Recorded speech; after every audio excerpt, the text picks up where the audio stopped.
তুমি যখন কাজে যাও দুলাভাই তখন আমাকে বলে চল আমরা রুমে গিয়ে গল্প করি, সিনেমা দেখি। তুমি বাসায় না থাকলে দুলাভাই শুধু আমায় তার রুমে ডাকে আর বলে আমার মাথায় কেমন জানি জিন জিন করে ব্যথা করছে, একটু মাথায় মালিশ করে দিত, তাহলে হয়তো মাথা ব্যথাটা কমে যেতে পারে। দুলাভাই বলে তোর বোন তো সারাদিন অফিসের কাজ থাকে, আমার দেখাশোনা তৈরি করতে হবে। 11 বছরের ছোট বোনের মুখে এমন কথা শুনে থমকে দাঁড়ায় মৃত্যু। বোনকে কাছে টেনে নিয়ে মাথায় হাত বুলিয়ে জিজ্ঞাসা করে, হ্যাঁ না বলি না, আমার কি করে এইসব? উনি তোমার ভাইয়ের মতো, তোমায় অনেক স্নেহ করে। এই দিন তুমি কাজে যাওয়ার পর দুলাভাই আমারে কইল হয় না পানিতে, আমি পানি নিয়ে যেতে আমাকে বলল তোর অনেক টাকা দিন, তুই স্কুলে গিয়ে ফুচকা খাবি, বন্ধুদের নিয়ে ঘুরতে পারবেন, তুই শুধু আমার একটা কথা লাগবে। দুই ভাই কি বলতে চায় তা না শুনে আমি চলে এলাম। মৃত্যু চমকে উঠল, কি শুনছে ছোট বোনের মুখে এসব? একমাত্র ছোট বোন হয় না, বাবা মা ছোট থাকতেই মারা যায়। বাসায় বাসায় কাজ করে দুজনের পেট চালাক মৃত্যু। একদিন শাকিলের সাথে পরিচয়। শাকিল ছিল কেয়ারটেকার, সেই বাসায় কাজ করত, কিন্তু প্রথম প্রথম লজ্জার কথা বলতে পারত না শাকিলের সাথে। আস্তে আস্তে দুজনের প্রেম করে তারপর বিয়ে। বিয়ের পর থেকেই হয় না ওদের কাছে। 1 বছর হয়েছে। মৃত্যু আসে শাকিলের বিয়ে। নিতু সরকার হলে রান্না সেরে চলে যায় কাজে। শাকিল যে বাসার কেয়ারটেকার সে বাসায় ঘর উঠিয়ে থাকতে দিয়েছে মালিক, তাই শাকিল সারাদিন বাড়িতে থাকে। হয় নাকি একটা স্কুলে ভর্তি করেছেন নিতু। সকাল থেকে 12টা পর্যন্ত স্কুল, বাকিটা সময় ঘরের টুকটাক কাজ করে। হ্যাঁ না দেখতে চমৎকার, কিন্তু মৃত্যু দেখতে তেমন সুন্দর ছিল না। তাছাড়া বাকিটা 2 বোনের একরকম দেখতে, কিন্তু ইদানিং হয় না, একটু বেড়ে উঠেছে। 12 বছরে পা দিয়েছে সেদিন। শাকিল দিন দিন হেনার দিকে অন্যরকম দৃষ্টিতে চেয়ে থাকে, যেটা হয় না পছন্দ করত না। মৃত কাজে গেলে এটা ওটার বাহানা রুমে ডাকে হেনাকে শাকিল। হেনাকে দিয়ে শাকিল তার সুখের চাবি দিয়ে বলে, তুই সুকেশ থেকে আমার হিসেবের খাতাটা এনে দে তো। মাঝে মাঝে বলতো দেখ হিসাব করতে করতে আমার মাথা ব্যথা শুরু হয়ে গেছে, একটু মাথা ম্যাসাজ করে দেয়, তাহলে ব্যথা হয়তো কমে যাবে। দুলাভাই আমার কপালে হাত দিয়ে বলল তো সলিল এত গরম কেন, দেহি দেহি কাছে আয়। উত্তর জোরালো নাকি হ্যাঁ না বলল না, শরীরের জন্যই। গরমের তাপমাত্রা পড়ছে এমনই শরীর গরম থাকে। হয় না তার দুলাভাইয়ের বাহানা বুঝতে পারে, তাই তো কিছু না বলে দৌড়াতে দৌড়াতে বাইরে চলে আসে, অপেক্ষা করে বুবুর জন্য। কাজ থেকে সবেমাত্র এসেছে মিতু আক্তার হেনা তার বুবুর কাছে এসে কান্না করে বলল, আমি তোমার সাথেও কাজে যাব, আমি বাড়িতে একা একা থাকব না। চটবেন এসব কথা শুনে মনটা এক অজানায় ছটফট করছে। কি করবে এখন মিতু? হ্যাঁ না যে মৃত্যু ছাড়া কেউ নেই। এমন সময়ে শাকিল ঘরে এলো, এসেই ঋতুকে দেখে বলল, মিতু তুমি আছো? হেনার গায়ে জ্বর দেখলাম, তুমি দেহ তোমার আর কি হলো? জ্বর হলে ওই ডাক্তারের কাছে নিতে হইব। মৃত শাকিলের এমন কথা শুনে একটু অবাক হল। কই শাকিলের কথায় তো কোনো খারাপ কিছু নেই, তাহলে কি না ছোট মানুষ হইয়া ভুল কিছু বলল? শাকিল তো হয় না ভালোই চায়, হয় না হয়তো ওর দুলাভাই ভয় পায়, তাই এমন ভুল বুঝো। ছোটবেলা থেকে আমায়া এমন, খুব সহজে যাকে তাকে ভয় পেয়ে বসে। তাই তো মৃত্যু ব্যাপারটা সহজভাবে নিয়ে হেনার গায়ে হাত দিয়ে দেখে সত্যি জ্বর আর অসুর হয়ে গেল। হেনা শাকিলকে ভুল বুঝছে। হয় নাকি মৃত্যু বলল, হ্যাঁ না তোর গায়ে তো সত্যি জলতলে ওষুধ রায় না দেয়। এই বলেই মৃত্যু হয় না কে নিয়ে ডাক্তার দেখাতে চলে গেল। শাকিল মিটমিট করে হেসে দিয়ে বলল, হেনা তুই যতই আমার নামে নাসির করস্তরে আমি একদিন সত্যি সত্যি। যেতে যেতে মৃত্যু হয় না কে বলল, হেনা তুই মানুষটার নামে এমন মিথ্যা কথা কইতে পারি? তোর কত খেয়াল রাখে দেখছ। হ্যাঁ না বলল, বুবু তুমি আমার কথা বিশ্বাস করো, দুলাভাই আমারে খালি তার রুমে ডাকে আর কি জানি বলতে চায়, কিন্তু বলতেও পারে না। আর এ তো দুলাভাই তো ভালো চায় আর এই জন্য তোকে চোখে চোখে রাখে। বোকা মেয়ে, কিছুই বুঝিস না। মিতু ছোট হয় না কে বুঝিয়ে বলল। শাকিল একেবারে সাদাসিধে, ভুলটা হয় না। আমি তো কে বললাম বুঝে দিন কিছু একটা হবে সেদিন আমার কথা বিশ্বাস করবে, তার আগে নয়। বুবু আমায় জারি দিয়ে বলল বাদের সব কথা এখন ডাক্তার দেখাবো। ডাক্তার বলল হয় না শরীরে জ্বর, আর তাই তাকে ভালো ওষুধ খাওয়াতে হবে। হেনার জন্য ওষুধ নিয়ে বাসায় চলে আসলাম। হেনার সমস্ত ওষুধের খরচ শাকিল দিল। আমি হেনাকে বললাম, হয় না দেখছিস আমাদের কতকের করে তো দুলাভাই। ওষুধের সমস্ত খরচ শাকিল দিয়ে দিল। বুবু আমার মনের কথাটা বুঝল না। বুবু, তুমি শুধু শাকিল ভাই এর উপরের দিকটা দেখলে, ভিতরের রূপটা দেখলে না। রাতে খাওয়া দাওয়া শেষ করে হয় না, শুয়ে পড়ল।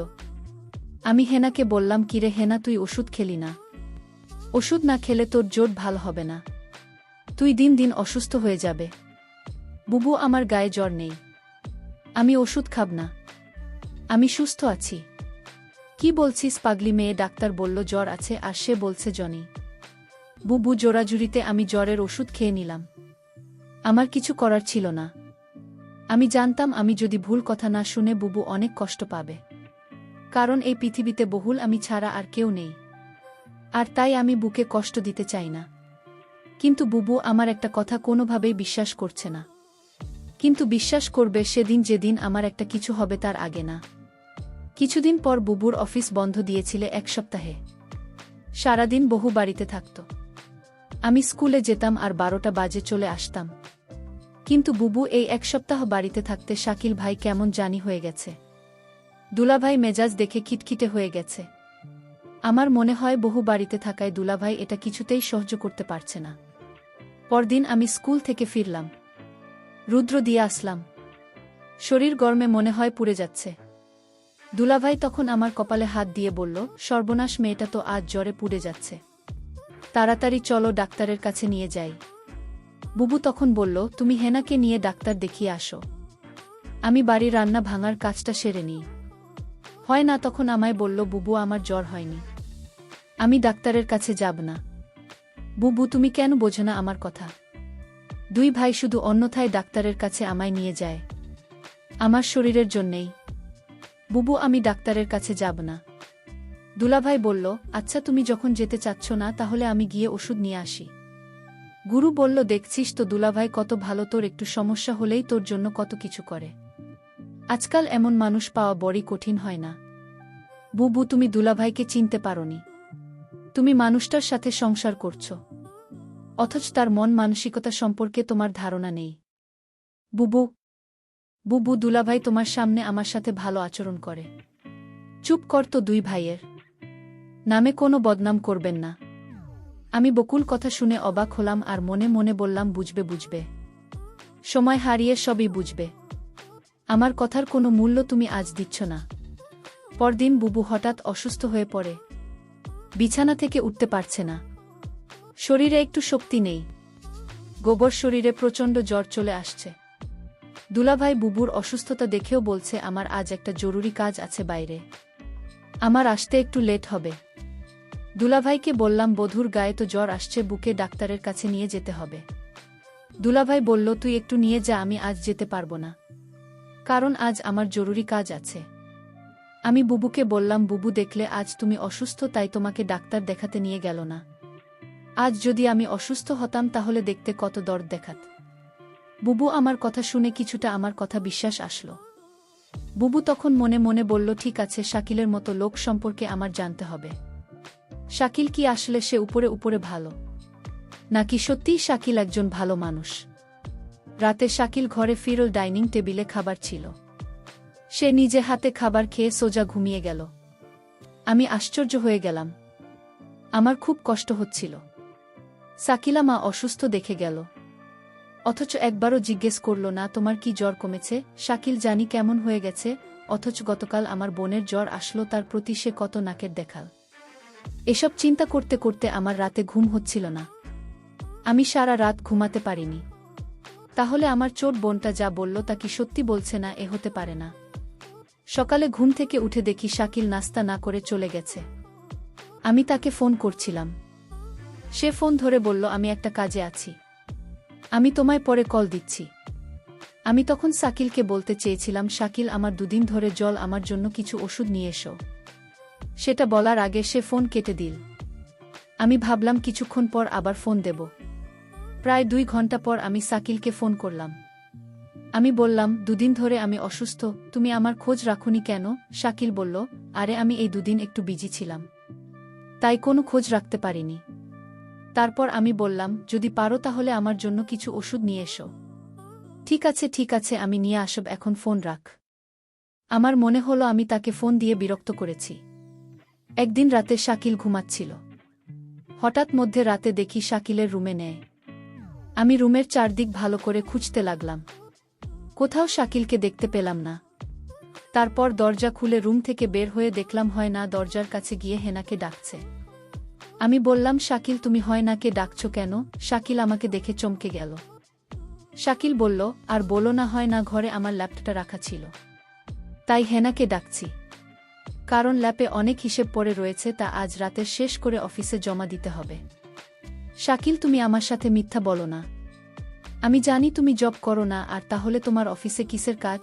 মিতু তুমি আমার মুখের উপর তর্ক করো না। আমি যা বলেছি তাই সত্যি, আমি নতুন একটা অফিসে জব নিয়েছি। আমি তার সাথে আর কথা বাড়ালাম না। শাকিলের প্রতি আমার সন্দেহ মাত্রাটা বেড়ে চল। এখন শাকিলকে আমার তেমন বিশ্বাস হয় না। কখন কি করে বসে তার কোনো ঠিক নেই। আমি শাকিলকে বললাম, যেহেতু তুমি একটা চাকরি পেয়েছ তাহলে আমার আর কাজের দরকার কি? আমি না হয় বাসায় থাকলাম, তুমি চাকরি করো। শাকিল তখন আমায় ধমকের সুরে বলল, তোমার জীবন রয়েছে, তার লেখাপড়ার খরচ কি আমি দিব? তুমি তোমার কাজ করো, আমি আমার কাজ করি। শাকিলের কথা শুনে বুঝতে পারলাম তার আসল চেহারাটা বের হয়ে আসছে ধীরে ধীরে। আমি বললাম, ঠিক আছে শাকিল, তোমার কোনো চাকরি করতে হবে না, আমি তো আছি। দেখলাম শাকিল অনেক খুশি হয়ে গেল। পরদিন আমি কাজে চলে গেলাম। বাড়িতে হয় না আর শাকিল। আমার এই দিন কাজে কিছুতেই মন বসছিল না, কারণ আমার খুব চিন্তা হচ্ছিল আমার বোনটাকে নিয়ে। আমি যেখানে কাজ করতাম সেই মালিককে বললাম, আজ আমায় একটু আগে ছুটি দিয়ে দেন, আমার বাসায় একটু সমস্যা। মালিক বলল, ঠিক আছে, আজ তোমাকে আগে ছুটি দিয়ে দেব। কোনো রকম অফিসের সময়টা গেল। আমার ডিউটি হচ্ছে সকাল 8টা থেকে রাত 8টা, কিন্তু আজ আমি বিকাল 4টায় ছুটি নিয়ে বাসায় চলে আসলাম। বাসায় এসে দেখি বাড়িতে কেউ নেই, একদম নিবিড়। আমি হেনাকে ডাকছি, হয় না কোথায় তুই? আবার শাকিলকে ডাকছি, শাকিল কোথায় তুমি? আমি কারো সাড়া শব্দ পেলাম না। সমস্ত বাড়ি খুঁজছিলাম, কাউকে দেখতে পাচ্ছিলাম না। শুধু একটা জায়গা বাকি ছিল, আর সেই জায়গাটা হল বাথরুম। আমি বাথরুমের দিকে গেলাম, গিয়ে যা দেখলাম তা দেখে আমার মনে হচ্ছিল আমার দম আটকে গেল। আমি দেখলাম হয় না একপাশে পড়ে আছে। আমি দৌড়ে কাছে গিয়ে হেনাকে ডাকলাম, হয় না বোন আমার, তোর কি হয়েছে? হেনার কোনো সাড়া শব্দ নেই। চিৎকার করে হেনাকে ডাকছি, হয় না। উত্তর, কি হয়েছে বোন? আমি কথা দিচ্ছি আমি আর কোনোদিন তোদের বাসায় একা রেখে কাজে যাব না। লক্ষ্মী বোন আমার, তুই আমার সাথে রাগ করিস না। হয় না মুখ দিয়ে কোনো কথাই বেরোচ্ছিল না। একটা সময় বুঝতে পারলাম হয় না আর নেই। হ্যাঁ না আমার সাথে অভিমান করে চলে গেছে। হ্যাঁ না মরে গেছে। আমি কাঁদছিলাম আর বলছিলাম, হয় না বোন আমার, তুই একবার উঠে যে, আমি কথা দিচ্ছি এখনই তোকে নিয়ে অন্য কোথাও চলে যাব। হ্যাঁ না আমার কথা শুনছিল না। শুনবে কি করে, সে তো মরে গেছে। আমি হেনার হাতে একটা চিঠি দেখতে পেলাম। চিঠিটা তার হাত থেকে নিয়ে খুলে দেখলাম। চিঠিতে লেখা ছিল, বুবু তুমি আমার কথা বিশ্বাস করছিলেন না। আমি অনেক কষ্ট নিয়ে দুনিয়া থেকে চলে গেলাম। এর কারণ হলো আমার দুলাভাই। বহু তুমি আমাকে ক্ষমা করে দিও। আর তোমার প্রতি একটা অনুরোধ, তুমি শাকিলকে ছেড়ে চলে যেও, তা না হলে আমার আত্মা শান্তি পাবে না। আমার আর বুঝতে বাকি রইল না কেন হয় না দুনিয়া ছাড়ল। কি ঘটেছিল? আমার বোন ঠিকই বলেছিল, বুবু তুমি সময় হারিয়ে সব বুঝবে। আজ আমার বোনের কথার ফল আমি পেয়ে গেলাম, কিন্তু আমি এর শেষ দেখে ছাড়ব। আমি শাকিলকে খুঁজতে লাগলাম। আমি শাকিলকে কোথাও খুঁজে পাচ্ছিলাম না। তারপর আমার বোনের হাতে চিঠি দিয়ে শাকিলের নামে মামলা করলাম। শাকিলের সারা জীবনের জেল হয়ে গেল। বন্ধুরা, আমি কষ্ট করে তোমাদের জন্য গল্প তৈরি করি। যদি গল্পটি ভালো লাগে তাহলে ভিডিওতে একটি লাইক করে পাশে থাকবেন। আর এরকম নতুন নতুন গল্প পেতে আমার চ্যানেলটি সাবস্ক্রাইব করে পাশে থাকবেন। ধন্যবাদ।